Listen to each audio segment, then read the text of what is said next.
भी खतरे की घंटी है, कभी भी निकाला जा सकता है। दोस्तों ये मैं आपको क्यों बता रहा हूं पता है आपको? इसका रीजन मेरे पास में यही है, जो आप ये रिपोर्ट देख रहे हो कोविड में कई लोग जॉबलेस हो गए, कई सारी ऐसी बातें हैं। टीएसएस, इन्फोसिस, ये जो आईटी कंपनीज है, इन्होंने बहुत से लोगों की सैलरी को या तो कम कर दिया या अपने जॉब से फायर कर दिया। दूसरा मैं आपको बताना चाहता हूं कि क्यों ऐसा होता है। ये बड़े बड़े नाम है, जेट एयरवेज, ये कोई परिचय के मोहताज है क्या? नहीं। पर आज सिर्फ एक चेंज नहीं होने की वजह से आज जिंदगी में पूरी तरह से देखो ये क्लोज का मार्क लग चुका है। ऐसे कई उदाहरण है, जैसे आप देखोगे ये अपनी एयर इंडिया की है, इसके बाद में बीएसएनएल, कितना बड़ा फर्म है, आज बहुत बड़ा फर्म है, कम से कम 54,000 जॉब वहां से खतरे की घंटी में है दोस्तों। और जो बोलते हैं ना आपको कि मेरा तो गवर्नमेंट का जॉब है, शायद उन्होंने ये स्लाइड नहीं देखी होगी, इसीलिए वो आपको ना बोल रहे हैं। दोस्तों आगे मैं लेके चलता हूं आपको। इसी तरह से कई, जैसे डाकघर में आप देखोगे पोस्टमैन, आज लगभग जो आप देख रहे हो कम से कम 17,451 लोगों की जो नौकरियां है वो पूरी तरह से लॉस में चल रही है। कभी भी उनको सरकार की तरफ से सिर्फ एक मैसेज आता है कि कल से आप अपने जॉब पे नहीं आ सकते। सोचने की बात है दोस्तों कि इस तरह से कई वीडियो कॉल, आज बैंक करप्ट हो चुका है। जैसे कि डोकोमो कभी सिम चला करती थी, पता है आपको? Yes. ये वही सिम है जो एडवर्टाइजमेंट में बड़े बड़े सेलिब्रिटी लोग करते थे। आज एयरसेल का नामो निशान मिट गया। जैसे कि किंगफिशर, मालिया जी याद ही होंगे आपको। यस हाजी क्या बात है।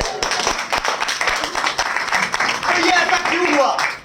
ऐसा क्यों हुआ दोस्तों? सिर्फ और सिर्फ उन 4 ई की वजह से।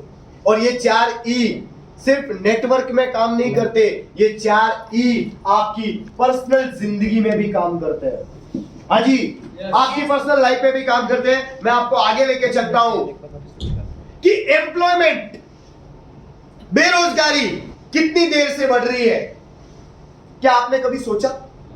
आज सोचने की जरूरत है दोस्तों, सोचने की जरूरत है। मैं आपको आगे लेके चलता हूं कि कम से कम सबसे बड़ा, अगर मैं बोलूं ना ऑल ओवर वर्ल्ड की बात करूं तो युवाओं में इंडिया का नंबर 2 आता है।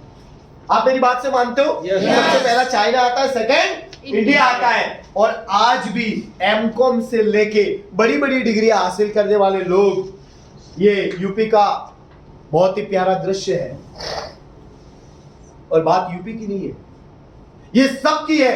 चपरासी पद के लिए, चपरासी के लिए ये भीड़ है दोस्तों। क्या ये आंकड़े आपकी नींद उड़ाने को काफी नहीं है?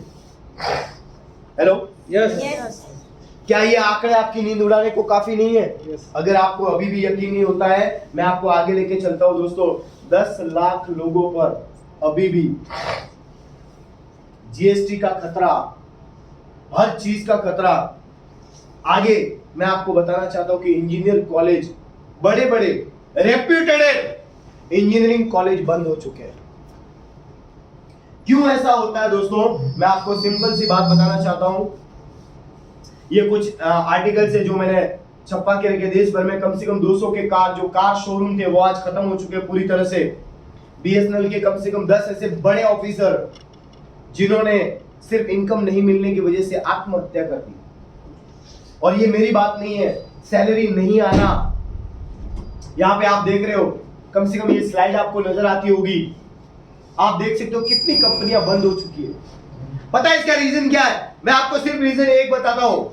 इनका अगर आप निचोड़ निकालोगे, इनका अगर आप कारण ढूंढना चाहोगे, आपके मन में ये सवाल चलता होगा कि क्यों आखिर ये कंपनियां बंद हुई, क्यों ऐसे हुआ, क्या ऐसी वजह थी जिस वजह से उनको एयर इंडिया, सहारा जैसी ब्रांडेड कंपनियों को बंद होना पड़ा? क्या आपके जहन में ये सवाल नहीं उठता है?